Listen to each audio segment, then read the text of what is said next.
Hi guys, this is going to be a TKM run-through of the Gibson short course. I'm going to be running it in a couple of different carts. I want to point out some landmarks and some things you got to worry about, places you can get hung up. So with that, let's get started. Okay, let's start with a flying lap. I'll tell you what the turns are as we come across. This is turn 1. This little kink down here is turn 2.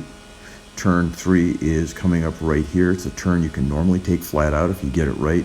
There's a little kink here, which is turn 4, leading into right here, which is turn 5. Difficult, you got to brake properly, get back on the gas.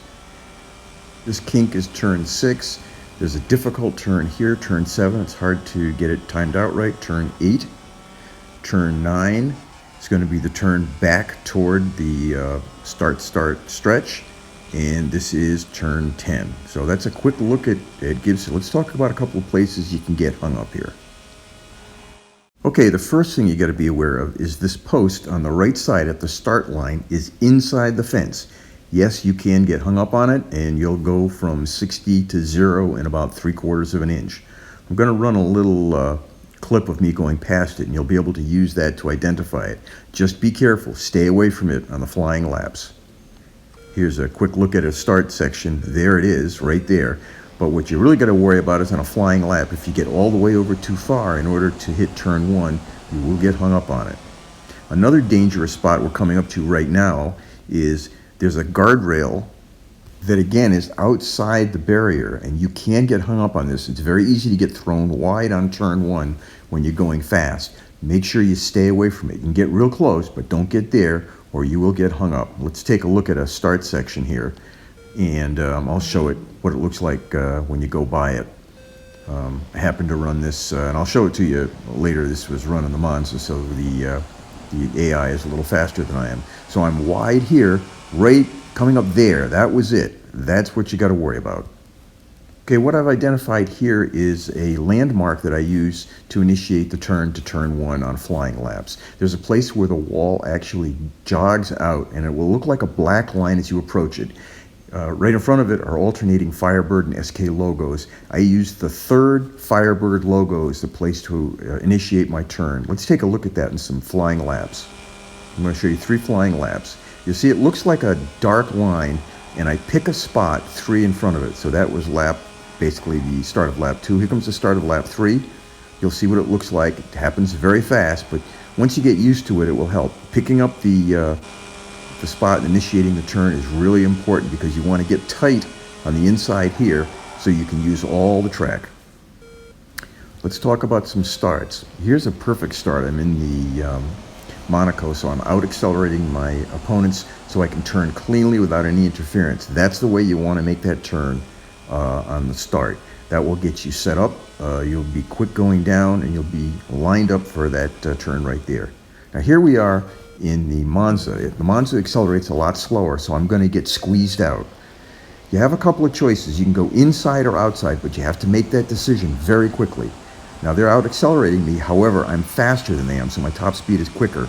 I'm in the inside. I avoided that spot, but you can see it pushed me over into the grass. Unfortunately, that's just one of the things you have to deal with. And at this point now, I'm going to run 4 laps. This came from, I think, the A final. And this will show you what it looks like. And can comment on a few things as we go through. That was a good start. I got off a nice clean line. Here I'm using the Monaco with 98 gas and soft tires. I don't remember what the temperature was, but they're suitable soft tires.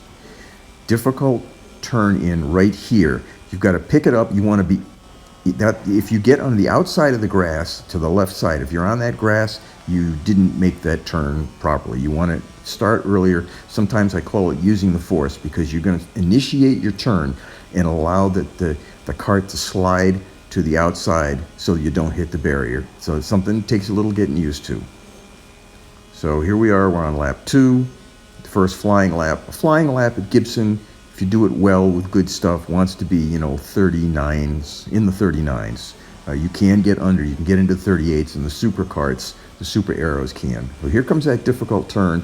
Right about here is where I'll initiate it. That was pretty good. My wheel's right on the white line. That was a good spot. Here I'm a little, well, that's actually not too bad, okay?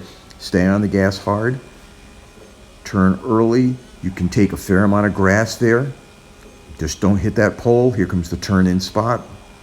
Notice you try not to bog the cart down. Use all the track on that turn. It's really important. You bog the cart down, you've lost a second. I took a little too much curb there. Some of these curbs are slippery. You want to be careful. I try never to hit those curbs. This section right here, the curb you see to the right, very slippery and will throw you off. On the other hand, you can take some curb right there if you want. I try not to hit too much of that one. I took a little too much there. Here I've gone wide, puts me into the grass. That's going to cost a few tenths of a second. And now we make the turn back. And this would end up being, this is probably a 39, 39.7. That's okay. It's not great. I lost some time due to getting on the grass. And that's a pretty decent turn here. Here you brake early and then get on, about back there, you get on the gas as early as you can, and hopefully you're accelerating through that turn. That is a hard spot. You're also going to notice the AI is very quick through there, so staying ahead of them is important. Start this turn early. This was late again. The late turn means that I missed the apex and ended up driving a longer distance than I should have. And here we go with the turn for home. And that's basically it. That's how I run Gibson. I'm hoping that that's helpful to you. If you have any questions, leave them in the comments, and good luck.